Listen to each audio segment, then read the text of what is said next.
Fala pessoal, estamos aqui no estúdio Fala Digital. Meu nome é Denis Santos e hoje eu vou entrevistar duas pessoas muito especiais. Mas antes disso, Matheus, gostaria que você colocasse os nossos patrocinadores. Vou iniciar fazendo um agradecimento especial para o Estúdio Fala Digital, podcast produção audiovisual. Para você que quer fazer o seu conteúdo, conte conosco. Estamos aqui preparados com a equipe extremamente qualificada para isso. Além disso, temos os nossos patrocinadores. CTE, Consultoria Trabalhista. Procure a doutora Roberta Santana. Grider, Engenharia, Execução e Automação. Tudo que você precisa para a sua agroindústria. Além disso, Web Rota, Gestão de Frota, a melhor plataforma de gestão de frota do Brasil. Eu sou suspeita a dizer. E Cerrado Arena, você e sua família de Uberlândia e região, vá no Cerrado Arena se divertir, praticar esporte e, claro, momento de lazer para todos vocês que têm familiares e amigos e quer fazer aquele entretenimento. E agora vou apresentar os nossos convidados especiais. Lorena Machado, seja bem-vinda. Boa noite, obrigada. Francisco Pedro, estamos aqui. Muito obrigado pelo convite. Prazerosamente estou aqui. Obrigado por ter participado, aceitado o convite. Várias e várias pessoas, quando a gente faz o convite, muitas das vezes chega na hora H, não querem vir. E que bom que vocês aceitaram esse desafio para fazer um bate-papo bem descontraído, divertido, para a gente falar de um assunto muito legal, que é falar sobre concursos públicos. E aqui você, Lorena, como uma especialista, uma concurseira de sucesso, estou sabendo um pouco da sua trajetória, quero que você compartilhe conosco essa expertise.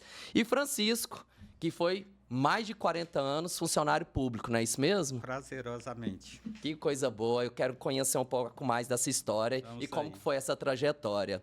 Mas para começar, gostaria de que vocês falassem um pouco de vocês, para todos os nossos telespectadores também entenderem um pouco da sua trajetória, da sua história. Vou começar, é claro, Francisco, pelas damas, né? Claro, elas têm a preferência. Com toda razão. Lorena, eu queria que você falasse um pouco mais de você. Eu tenho 29 anos, eu sou enfermeira. Atualmente eu trabalho para a EBSER, que é a Empresa Brasileira de Serviços Hospitalares, que é uma empresa que ela é 100% pública e ela presta serviços justamente para todos os hospitais federais do Brasil. Então, assim, a UFO aqui de Uberlândia, por exemplo, é um hospital federal, e aí os funcionários de lá ou são servidores da UFO ou são, então, esses funcionários da EBSER. Entendi. Você é uberlandense? Não, eu vim para cá por conta do concurso. Cruzeirense ou atleticana? Cruzeirense. Cruzeirense? É. E tá morando onde atualmente? Em Belo Horizonte. Eu pedi transferência para lá e aí agora eu pretendo voltar. E qual que é a torcida maior? Pode falar honestamente. Eu quero que você seja sincera. Olha, o Cruzeiro realmente é maior. É porque você não conhece ainda a torcida do Uberlândia Esporte. Qual que é a maior, Francisco? Uberlândia é grande, viu? Ah.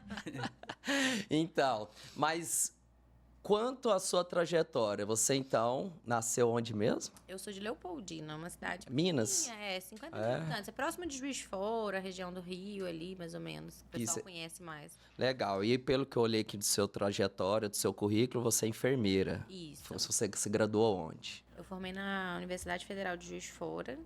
E aí, depois eu fiz residência na Universidade Federal de Juiz de Fora mesmo. E, inclusive, dizem que o pessoal de Juiz de Fora é mais carioca do que mineiro, é verdade? O famoso carioca do brejo. É. O pessoal só falta a praia lá, mas se sente... Eles fazem mais o som do X pro S do que falar o Y. É, e pega umas gírias ali também. O meu sotaque é bem misturado, que do nada eu solto umas coisas que é bem carioca, assim, e outras coisas que são muito mineiras. E você, Francisco, conta um pouco aí da sua história. Você nasceu onde? Eu sou... Trem que eu não gosto é negar as minhas origens. A minha cidadezinha ali do Alto Paranaíba, Guimarães. Marânia. Com 15 anos eu tive que mudar para Patos de Minas. Fiquei lá 5 anos até 79, dezembro de 79. E dia 4 de janeiro de 80 eu resolvi vir para Uberlândia. Estou aqui até hoje. Já é uberlandense. Quase 50 anos, né? Dizem eu me sinto muito bem. O pessoal aqui fala viu? que quem não nasceu de Uberlândia, mas mora em Uberlândia já há algum tempo, não é uberlandense, mas é uberlandino. Mas você que já tem mais de 30 anos na cidade, pode ser considerado um uberlandense. Eu já tenho direito adquirido, né? Já é cidadão da cidade. Eu sou da época que ainda que a gente trafegava pela Rondon, praticamente não cheia de ponte.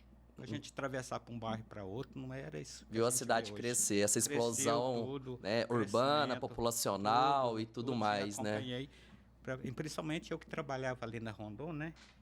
E eu trafegava ali, era meu caminho da roça, de ida e volta para o trabalho, né?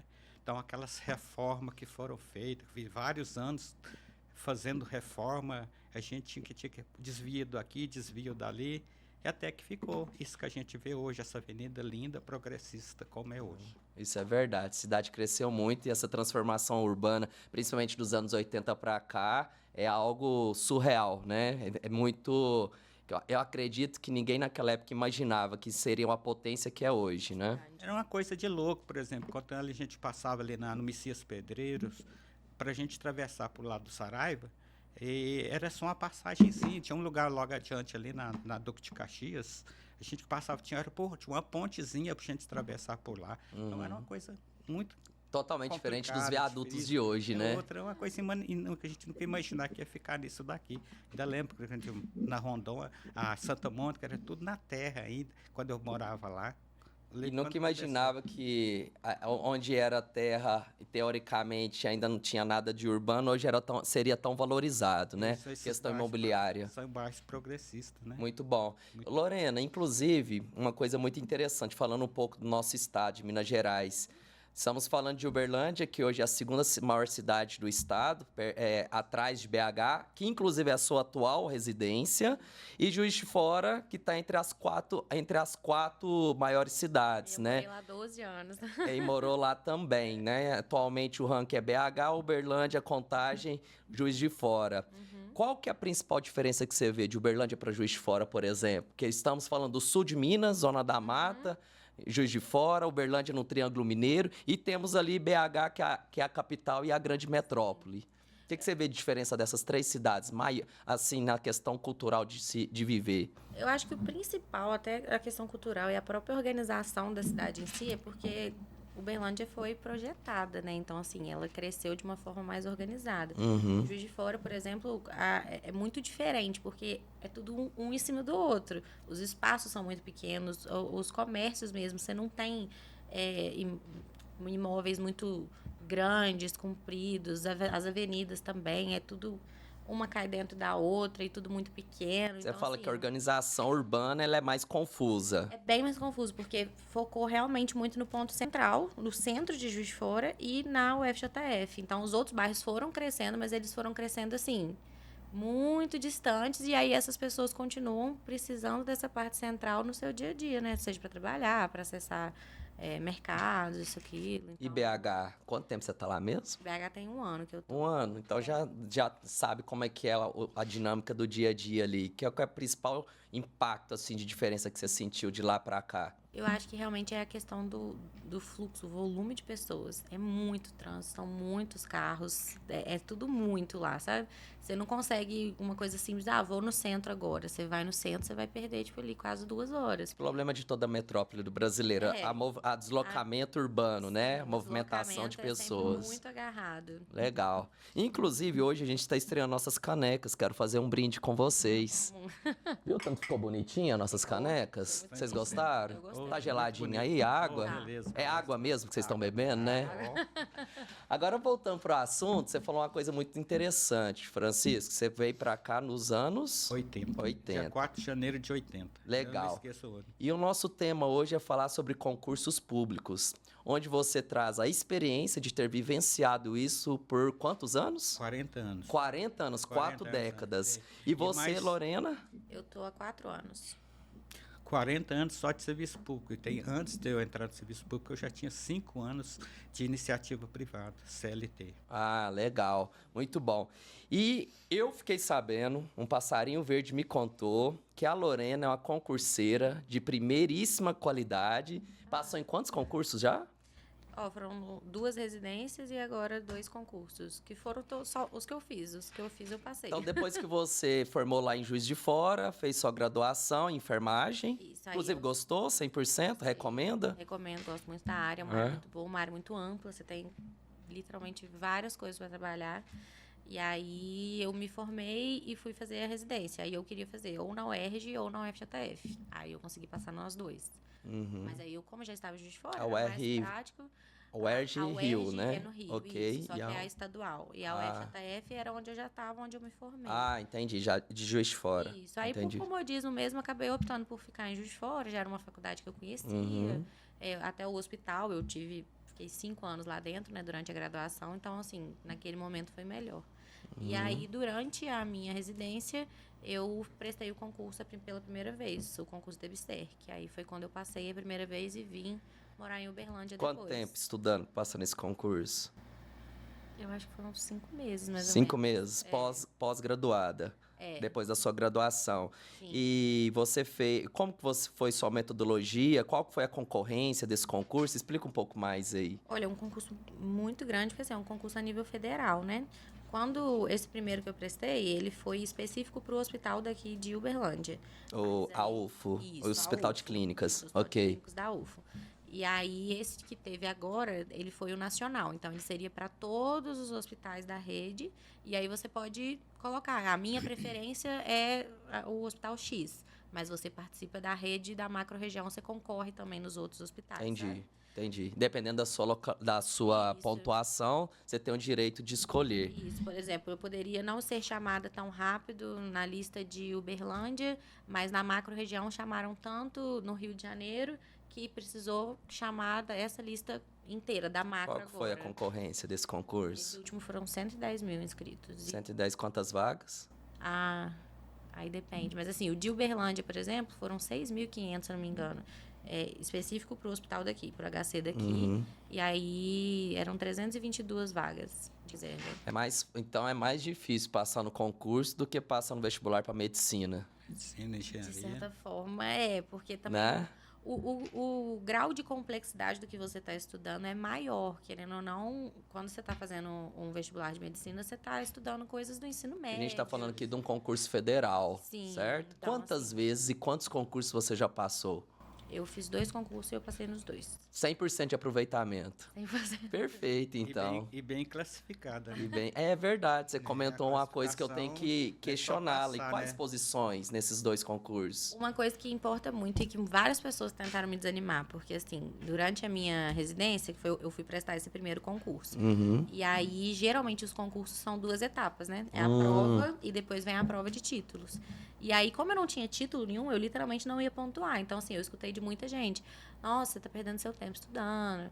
É impossível você passar se você não tiver título nenhum. Eu falei, gente, não é impossível. Ou seja, fica a dica. Mentes negativas, mesmo assim, não pare. Insista, né? Até mesmo porque colocaram vários desafios por você não ter títulos. E o que você fez? Qual foi a sua reação diante dessas questões? Eu falava, gente, não é impossível, eu só preciso me dedicar um pouco mais. Porque se eu sei que as pessoas vão ganhar pontos em quesitos que eu não vou ganhar, então eu preciso ir melhor que elas na prova. E foi basicamente o que eu tentei fazer. Eu estudei pouco tempo porque eu sou uma pessoa que eu tenho mais facilidade de sentar. Eu consigo estudar 17 horas direto. Mas é raro as pessoas que conseguem sentar por tanto tempo. Então, assim, eu acho que a pessoa primeiro precisa se conhecer para saber os seus limites. Eu não consigo estudar mais do que 3 horas por dia. Então, você vai ter que ter um período maior para você se preparar para aquilo que você quer.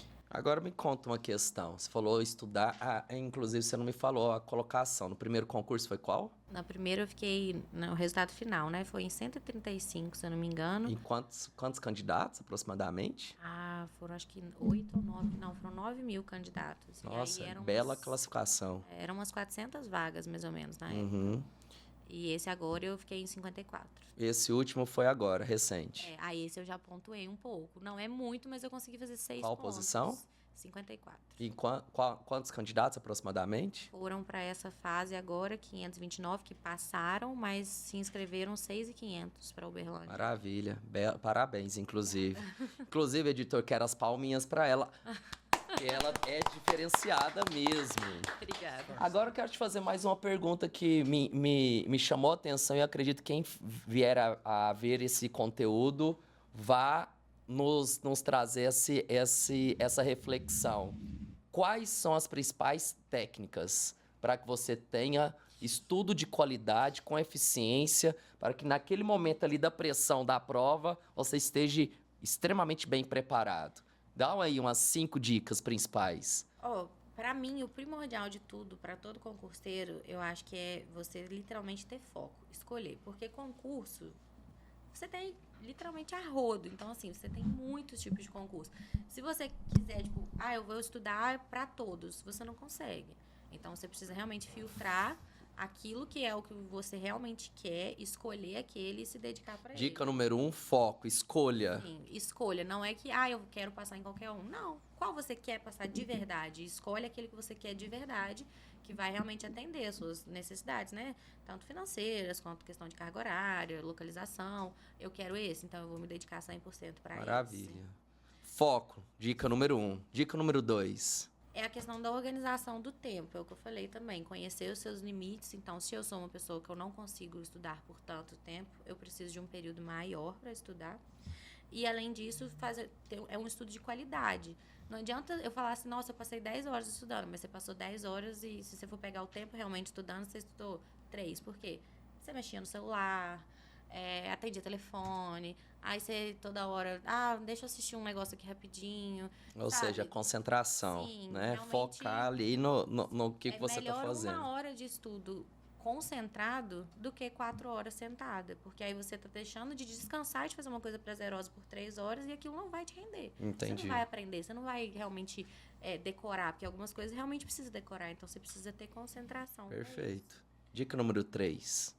É uma organização da sua agenda. Eu sou uma pessoa que, assim, às vezes você vai se preparar para o concurso, como eu falei, primeiro eu estudei mais ou menos uns 6 meses.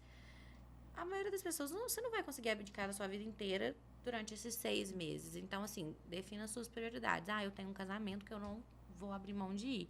Ok, então esse final de semana você não vai estudar. Então, para isso, eu vou abdicar de fazer alguma coisa que eu gostaria de fazer durante a semana, para eu ter mais horas de estudo e poder ficar livre no final de semana sem culpa.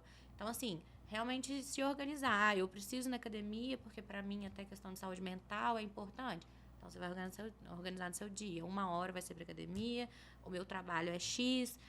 Eu estudo melhor de manhã, então eu vou acordar 2 horas mais cedo do que eu costumo acordar e vou estudar pela manhã e vou chegar em casa super cansado, vou Priorizar, chegar e dormir. né? Realmente é priorizar e saber fazer essa organização, porque senão você não consegue. E aí, quando você se permite fazer coisas além de estudar, você fica sentindo culpa e você não aproveita, e quando você volta para estudar, você tá esgotada do mesmo jeito, porque você não aproveitou aquele momento. Entendi. Tem mais dicas?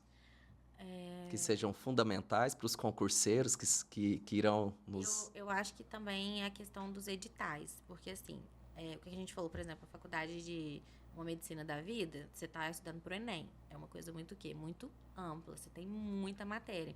Então, naturalmente, é muito difícil de você aprender e principalmente de você decorar tudo. Então, eu conheço muitas pessoas que estudam assim, pegam cursos e estudam de forma generalizada, ao invés de pegar o edital e destrinchar o edital. O primordial eu tenho 50 itens do edital. Eu tenho X tempo. Eu vou conseguir ver esses 50 itens? Não. Então, eu preciso pegar a parte mais importante de todos esses 50 itens. Eu vou passar o olho em todos eles. E aí, depois, à medida que eu for revisando, eu vou filtrar o que é mais importante ou não. Uma professora de um curso meu falou uma coisa que, inclusive, nesse concurso passava toda hora na minha cabeça. Quem é visto é lembrado. Então, assim, não é que você precisa decorar cada letrinha miúda, mas se você leu se você leu 2 vezes, quando você menos esperar, passa na sua mente. Entendi. Você lembra, na hora que você bate o olho numa questão ali, você fala, poxa, eu acho que eu li isso daqui. Nossa, realmente, eu li isso aqui. Aí você acerta a questão. Inclusive, você passou em outro recente, agora esse segundo recente, e agora a gente está nesse boom das IAs, né? Você falou aí de passar o olho, vários itens, editais extensos. Você tem utilizado a IA ao seu favor para fazer a memorização ou até mesmo resumo ou destaque de partes mais fundamentais dos editais? Como que você tem utilizado a tecnologia ao seu favor? Eu usei algumas vezes, mas muito poucas. É porque tem um aplicativo que eu gosto muito, que ele monta como se fosse, a gente fala que é flashcards, que na frente você teria, tipo, a pergunta, mas que não necessariamente é uma pergunta, né? Vai ser o tópico que você vai abordar e na parte de trás desse cartão teria a resposta. Entendi. E aí, esse aplicativo, você pode fazer isso de forma manual ou, se você utilizar a versão paga, que eu cheguei a pagar, você pode jogar, por exemplo, o PDF que você está estudando e aí ele vai fazer vários flashcards de acordo com aquele PDF para você. Aí eu só dava mais uma filtrada, tipo assim, eu acho que faltou essa matéria aqui e colocar. Mas a boa e velha apostila ainda é recomendável. Ainda é, mas junto com as videoaulas. Eu acho que a videoaula, você ter um professor, é um diferencial, pelo menos para mim. Eu consigo aprender mais ouvindo, escrevendo, do que simplesmente só ler. Para mim é o que mais funciona, mas acaba que vai muito de pessoa para pessoa também, né? Entendi. Francisco, ouvindo todas essas. O que a Lorena, que a nova geração compartilhou aqui, com 100% de aproveitamento para passar nesses concursos tão concorridos. E na sua época, me conta como é que foi o início disso tudo. Você já desejava ser funcionário público, servidor público, né, no caso? Depois eu quero até que você me explique melhor essa questão. Queria entender, você falou que teve 5 anos, carteira assinada, e os outros 40 como funcionário público. Me explica aí, como é que aconteceu isso? Olha, eu fico até envergonhado aqui no meio dessa juventude, sabe? Porque a gente fica contando essas histórias como era antigamente. Esses jovens eles não têm a mínima como que funcionavam as coisas antigamente. Porque eu entrei para o serviço, eu vim para cá em 80, trabalhei na iniciativa privada até 82. 82 foi quando eu iniciei aqui minha vida Uberlândia. em Uberlândia. Uhum. Aí eu trabalhava em iniciativa privada, CLT, né? E eu pensei um dia, não quero mais não, esse negócio, vou mudar, eu quero ser um funcionário público. Até surgiu aquele desejo de ter um funcionário público. Aquela vontade de ser. Naquela época, eu fico imaginando que a menina não tinha essa dificuldade que ela tem para poder esse preparo. Naquela época ainda era QI, quem indicava. Porque na época, por exemplo, eu sou funcionário público municipal, na época quando eu entrei, não existia concurso. Tinha uma pessoa que chega lá e te indicava, você era nomeado. E lá eu fiquei até de 82 até 88, quando veio a Constituição de 88. Aí sim, aí foi feito um regime, um concurso amplo para o pessoal que não era funcionário e para os funcionários que já estavam lá dentro, né? Só por causa, igual ela falou, quando a gente que já estava dentro do serviço público, quando a gente fez as provas, aí a gente tinha uma contagem a mais proporcional ao tempo que você já estava dentro do serviço público. Então a gente teve essa vantagem, mas a gente fez o mesmo concurso. Foi igual ela, a desvantagem. Ou seja, em 88 você fez um concurso. A desvantagem que ela teve no primeiro concurso, que ela não tinha nenhuma pontuação, ela foi só no esforço próprio. Nós não, igual eu, quando eu entrei ali, além de não ter o concurso, e a gente ainda tinha essa pontuação a mais. Então eu entrei desde 88. E foi por iniciativa própria, por iniciativa própria. Você trabalhava com o que na época? Na época eu trabalhava na área de autopeças. Autopeças. Na retífica de motores. Balcão, ralando. E é engraçado, os balcões nas autopeças ainda continuam e faz a diferença, né? E era bom, por exemplo, na época a gente fazia uma retífica de motor lá, eu já sabia o número, as peças. Quando o mecânico chegava com a lista lá, eu já estava com a lista pronta, porque eu sabia tudo que ele ia precisar. E o seu nome de guerra lá no balcão era Francisco, Chiquinho ou Chico? Chiquinho, né? Todo Francisco é Chico, né? Não tem jeito, né? Chico, Chiquinho, vou depende começar a falar Chiquinho aqui, então. Não tem problema não, tipo de preferência. Dizem que todo Francisco é Chiquinho, né? Todo Francisco é Chico, né? Meu pai sempre disse isso pra mim também. Na época, quando era menor, nós éramos lá na Grama-Aranha, quando a gente brincava, todo Francisco Chico, todo Chico era macaco. Então a gente tinha esse negócio. Esse pessoal que eu tenho hoje, como é que chama? Vocês falam? Bullying. Nós não existia esse tipo de coisa, não. Então eu fui tratado de coisa normal. Era normal. Coisa mais simples, né? E eu fico feliz, grande, porque quando eu tomei essa iniciativa, até algum tempo atrás, meu filho Denis, né? Olha que eu conheço esse caboclo. Falou para mim, nós conversamos, ele como empreendedor que é, né? E excelente empreendedor. Eu falei, meu pai, o senhor não o senhor não tem espírito empreendedor. Eu falei assim, não, meu filho, a vida é assim, cada um é o que gosta. Eu estava nessa iniciativa privada, igual você, eu acho isso muito difícil. Você tem que matar um leão todo dia. E o serviço público, não. Pode que você até às vezes tenha uma dificuldade, igual tem a menina, a juventude falou, a disputa que é, né? Mas depois que você está lá dentro, você está tranquilo. Está mais tranquilo. Só por causa eu me honro. Nesses 40 anos também, que eu entrei, não me arrependo, porque eu gostava muito da segurança, né? Pode que as oportunidades sejam menor, mas era segurança. Eu sempre trabalhei em cima de segurança. Então, Entendi. dentro daquele valor, eu trabalhava dele e, graças a Deus, E eu me acho que conta uma consegui ter bem. coisa. Você estava lá na Autopeça, né?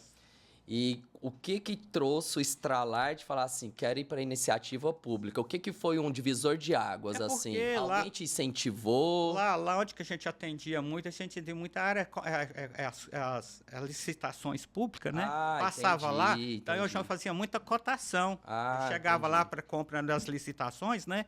E eu assistia como que funcionava o negócio lá, sabe? Aham. Disse, não, lá tem espaço para mim. Eu vou entrar na minha área, que é autopeças, e tenho certeza que aí eu fui lá, né, quando eu comecei no Almoxarife, né? De autopeças. Então eu Entendi. eu fazia. Aí, em vez de eu fazer as concorrências, eu já fazia o pedido para o setor de compra, para eles fazerem as compras dos materiais que a gente Entendi. precisa lá, para fazer a manutenção. Porque antigamente, no município, o município tinha sua oficina mecânica, lá fazia as manutenções. Hoje não, hoje terceirizou tudo, é Ou é seja, diferente. Por vias do destino, você trabalhava na Autopeça, que participava dos processos licitatórios. Licitatório. Ali você conheceu, contato com as né, pessoas, a galera, o pessoal que já exatamente, como trabalhava, funcionava, entendeu que era algo legal, É. que tinha uma segurança, que é o que você procurava naquele momento, fez o network, que é os contatos, e participou depois da prova, né? Além da segurança, lá também não trabalhava dia de sábado, tinha as folgas, ela emendava feriado, e a gente chegava lá, o pessoal sempre estava, não, tá de folga, tá de licença, sei que lá, mas só porque eu nunca embarquei. Eu tenho muito orgulho, trabalhei 40 anos de serviço, nunca faltei um dia de serviço. E não tinha lá no serviço público, o pessoal são muito acomodado. Quando chegava lá na segunda, que eu pego aquela cara de preguiça, aquele negócio, nossa, hoje é péssimo, hoje é segunda, nossa, tô doida para chegar na sexta. E eu não, eu sempre bati no peso do ser na segunda, na terça, na quarta, na quinta, na sexta, para mim, todos os dias eram iguais. Não tinha diferença. E não era acomodado. Não gostava de faltar, cumpria meu horário. Só porque a única coisa que eu não gostava no serviço público, e não gosto até hoje, é de ser mandado. Eu sempre gostei de ser determinado. Eu sempre chegava e falei, qual que é a minha função? O que eu tenho que fazer? Então, você me passava, então pode deixar que aqui eu disse que eu vou dar. E dava tempo e hora. Ou seja, você já tomava as precauções para não ser puxado, puxar sua orelha, vamos Não, dizer, é né? negócio, vai fazer isso, fazer aquilo. Não, não precisa de ficar fazendo. Eu gostar de ser determinado. Qual que é a minha função? O que eu tenho que fazer? Então, é isso. Então, pode descansar que todo dia esse Que eu vou trabalho vai cumprir. estar pronto. Né? Ou seja, é uma pessoa que tem compromisso com o que Compromisso com o que acorda, está né? fazendo, né? Aham. E também não E me nesses envolvia. 40 anos, quais foram as profissões dentro do serviço público? Quais Olha, foram as eu contribuições? iniciei primeiramente lá no serviço público, quando foi na iniciativa privada, no balcão, né? Em venda de Nós autopeças, né? chamaríamos. Aí depois eu fui para o almoxarifado, né? Eu cuidava com estoque, reposição de estoque, fazendo os pedidos para compra das peças. E fazia, os mecânicos chegavam com a lista de peças, também tinha que atender para eles as peças, para eles fazerem a manutenção, lá no início. Aí depois fiquei lá uns 2, 3 anos, e hoje um chefe, aí depois eu fui convidado para ir para o departamento de compras, porque lá no departamento de compras da prefeitura, para mim foi uma promoção violenta, sabe? Naquela época, se eu ganhava, digamos, 2 salários, eu passei a ganhar 10 Na área de compra, compras. muito mais tranquilo. E por que você acha que você foi convidado? Na vida, Denis, nada é por acaso. Isso que eu sempre trabalhei, sempre falei para todo mundo, que a gente está sempre sendo observado. Então, na vida, para o bom, sempre tem lugar. Para o bom, não tem crise. Porque na hora da reposição, todo lugar que você vai, hoje não, antigamente, hoje você tem câmera por todo lado, você é visto por todo lado. Antigamente, não. A pessoa que chegava lá, eu estava lá no balcão de peça. Todo dia eu chegava lá, eu estava lá, não tinha faltado. E a pessoa chegava comprometido, gostava de atender bem, ser educado com as pessoas. Né? Por que eu fui convidado para lá? Porque o cara achou que eu ia atender bem de lá. E de lá, fui fazer também. Eu não quero se gabar, mas eu acho que fiz muito bem, porque o outro lá me convidou para ir lá para o departamento de compra lá. Fiquei lá 6 anos ou mais, ou 8, sei não. Ou Só seja, saí se porque planta coisas boas, você colhe coisas boas. E quem vai construir a equipe, você convidaria caso você estivesse construindo uma equipe, uma pessoa que iria te dar problema? Não, Nunca, né? por isso que Então, na hora... eu entendi, Porque total na época mérito. da crise, o povo fala que tem que crise, mas pro bom não existe crise, porque pro bom sempre vai ter um lugar para ele, Exato. certo? Porque na hora da crise, na hora que você tinha uma equipe com 10 pessoas, você nunca vai mandar os melhores. Aí eu falei assim, eu não sou de sorte, mas será que ele era esforçado? Será que ele era dedicado? Então aí está o diferencial da escolha, né? E depois da área de compras? De compras, aí que é o problema, serviço público tem muito para negócio de política, né? Aí mudou de política, de prefeito, aí é que tem o problema. O outro que ganha tem que arrumar um espaço para ele. Então, veio outro para ele, do outra ala. Eu nunca fui ligado à política, eu sempre trabalhei. Mas o outro que chega, que você está lá, você é daquele. Não quer saber, você está entendendo? E ele tem que abrir o espaço para te mandar embora, para colocar outro celular, que ele tem compromisso com o outro. Isso continua até hoje, nos dias atuais, não, certo? Isso aí você não se vê isso. Né, Lorena? Você vê isso. Não acaba Inclusive, nunca, né? você que continua na iniciativa pública, você vê muita intervenção política nos cargos? Assim, acaba sendo um pouco mais difícil no meu meio, na questão do hospitalar, O porque concursado. ali é o concurso, né? Só tem, como eu falei, ou vai ser um funcionário da universidade, ou vai ser um funcionário da EBC. Entendi. Mas, assim, existem os privilégios, né? Então, aquele que tem um bom relacionamento com o reitor, às vezes da universidade, já vai conseguir, às vezes, talvez, chegar mais fácil na presidência do hospital, ou então pegar cargos de chefias, cargo de confiança, porque esses cargos ainda existem, e vai muito de hospital para hospital. Por exemplo, o HC aqui de Uberlândia, os processos seletivos são um pouco mais tranquilos para essa questão de chefias. Agora, lá no de Belo Horizonte, não. O de Belo Horizonte, assim, é um processo super ultra complexo, sabe? Não dá para ser realmente assim, você levar um empurrãozinho de alguém mais de cima, é um pouco mais difícil. Mas hoje você vê, na atual metodologia que você convive, que você vivencia, mais meritocracia, mais indicação, que é os QIs, quem indica, ou mais reconhecimento pelo que é a meritocracia, pelo quem faz bem. Igual o Chiquinho comentou aí sobre na época dele, existia a meritocracia, mas também tinha muita questão política que intervia.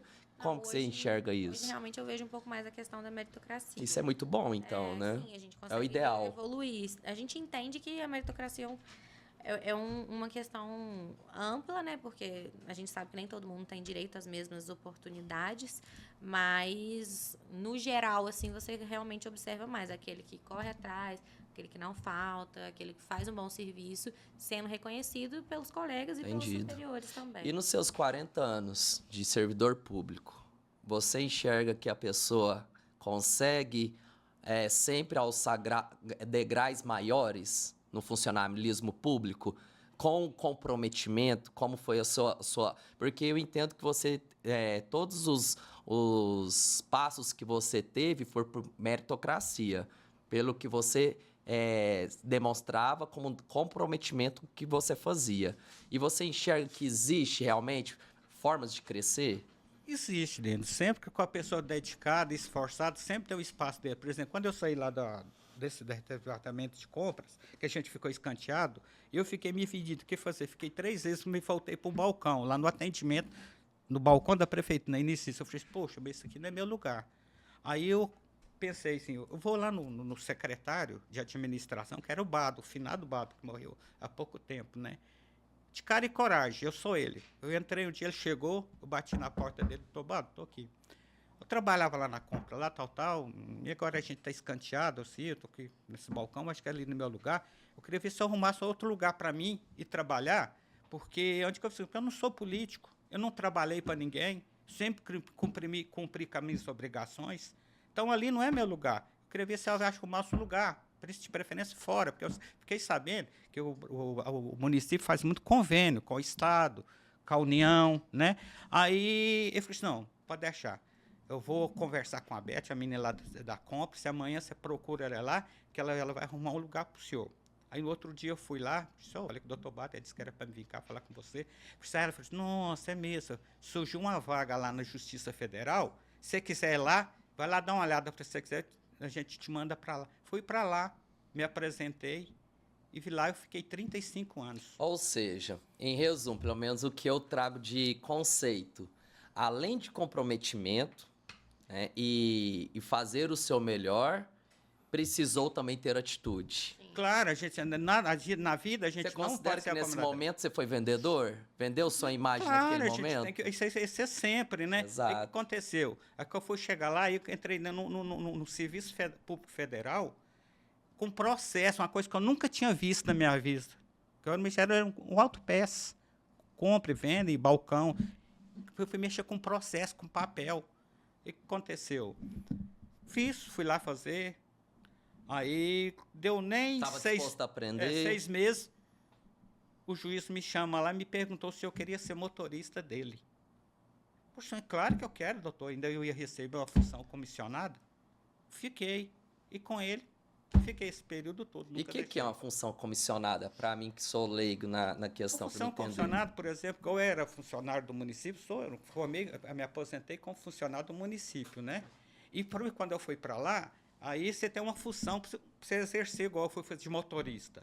Então, eu tinha uma função de motorista, então eu recebia meus vencimentos normais no município e mais a função comissionada lá, como para mim dirigir para o juiz. Ah, entendi. E Era ficar como lá. se fosse uma gratificação. Uma gratificação, uma premiação. Perfeito. E lá, e mais, além da Quanto gratificação, tempo dirigindo para os juízes? 35 anos. Quando o tempo que eu fui Eu para fiquei lá, sabendo. entrei e nunca saí. E sou conhecedor que você é um cruzeirense apaixonado, né? Lá em casa é tudo azul. É tudo azul. Não, e outra coisa, lá onde que eu trabalhei na Justiça há 30 anos, todo mundo falava Chiquinho o Cruzeirense. Ah, né? é? Todo É mundo. seu bordão. Bordão, todo Então, mundo chega lá. e Quando se che- vo- e quando- se o- quando os caras dizem que quando o Cruzeirense estava em campo, nossa, o Chiquinho ganhou ou perdeu, amanhã eu vou zoar ele. Eu não posso falar nada.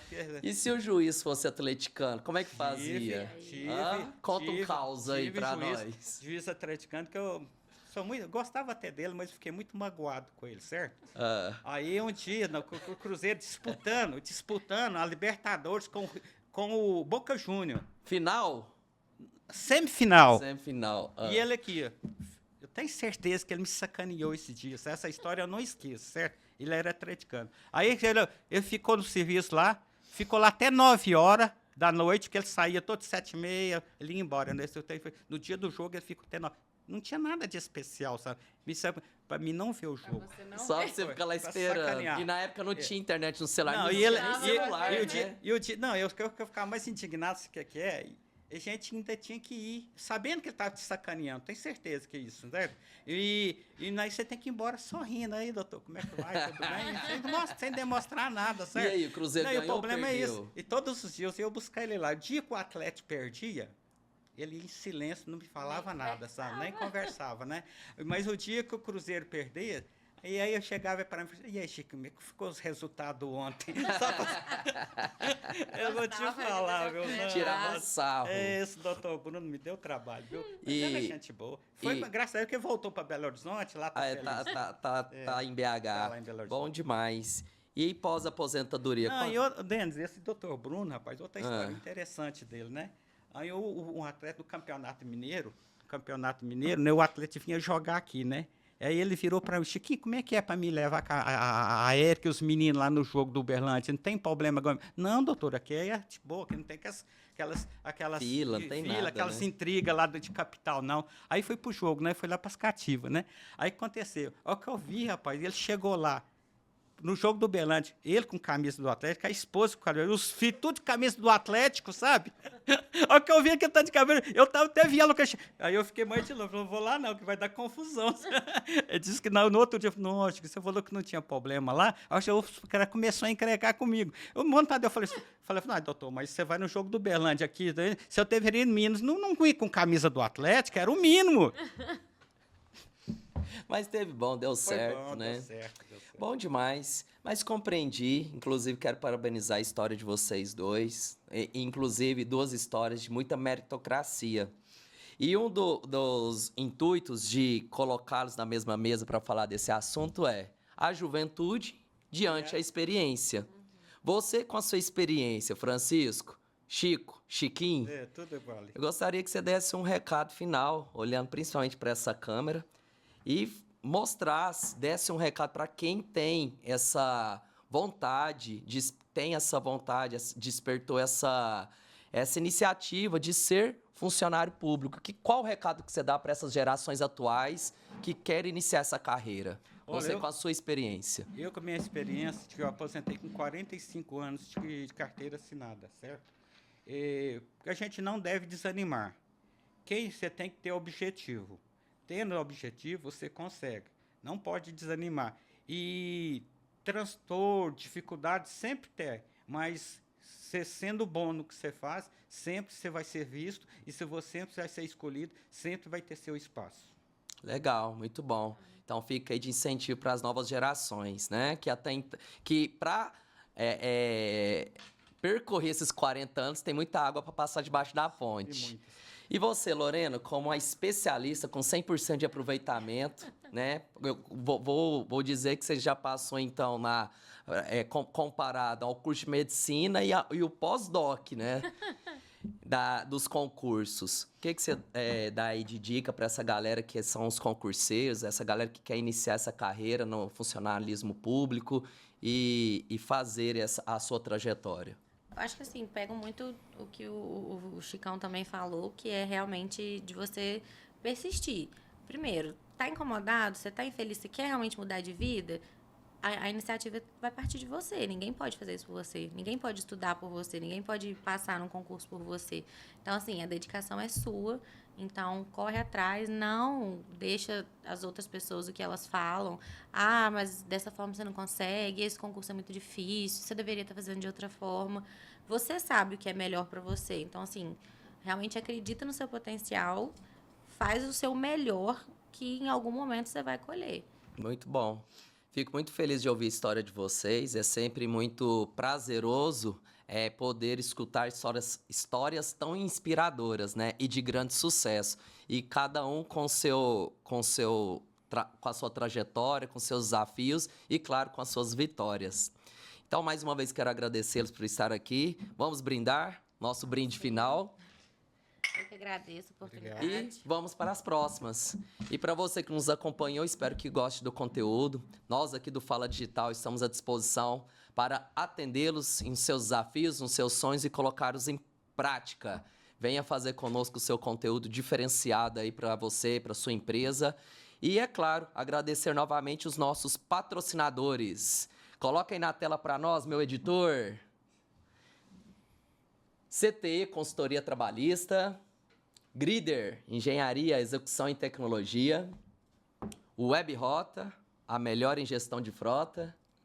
Cerrada Arena, a melhor para que você leve sua família e seus amigos para o entretenimento. Fábio, depois paga o jantar, tá? Tô te esperando aqui, inclusive. Quero ver se você aceita o desafio. E mais uma vez, obrigado, pessoal. Agradeço a toda a equipe. Obrigada. Obrigado. Valeu, até a próxima. Obrigado pela oportunidade.